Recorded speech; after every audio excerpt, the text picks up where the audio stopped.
Hello, friends. So I often like to sit out at night on my balcony and look up at the sky and do what I guess you could call stargazing. Unfortunately, because I live in the middle of a city where there's a lot of light pollution, what ends up happening is that I end up doing some gazing without the star part. And I see a whole bunch of other stuff, but no stars. Although I guess that's still okay because at least it gets me to spend some quality time outside away from my computer, which, let's be honest, I could definitely use more of. Anyway, for those of you who, unlike me, are lucky enough to be able to see the stars, and sometimes even planets, outside your window at night consistently throughout the year, perhaps you've noticed that the stars appear to move at the same speed and remain in a fixed position, whereas the planets wander around all over the sky and kind of just do their own thing, relative to all the other stars. Well, apparently the reason for that is due to varying orbits, and things like speed and distance, and all sorts of math and science concepts that, quite frankly, go way over my head.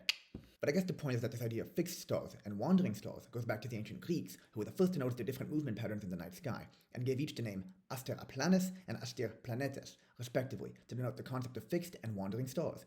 So over time, in a process called ellipsis in linguistics, aster planes became just aster, meaning star, and aster planetes became simply planetes, meaning wanderer, or one who wanders. And then over time, the word slowly spread to Latin, and then, of course, many modern languages besides English, such as German, Russian, and Spanish, among many others. Oh, and also, there's still some debate among experts, and the link isn't definitive, but some scholars have proposed that the words planet, plan, and plane, both P-L-A-I-N and P-L-A-N-E, are all related through the common Proto-Indo-European ancestor plenos.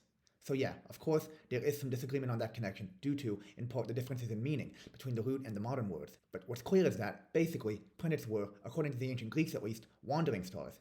Even though, apparently, as my friend Google taught me, they're not actually stars, but they're definitely wanderers. So that's enough etymology for today, I think. And now I'm gonna head to the mountains, where I've been told that there's no light pollution, and you can therefore see all sorts of stars at night, and maybe even a couple planets too. Except, apparently, when it's cloudy, as I'm about to learn.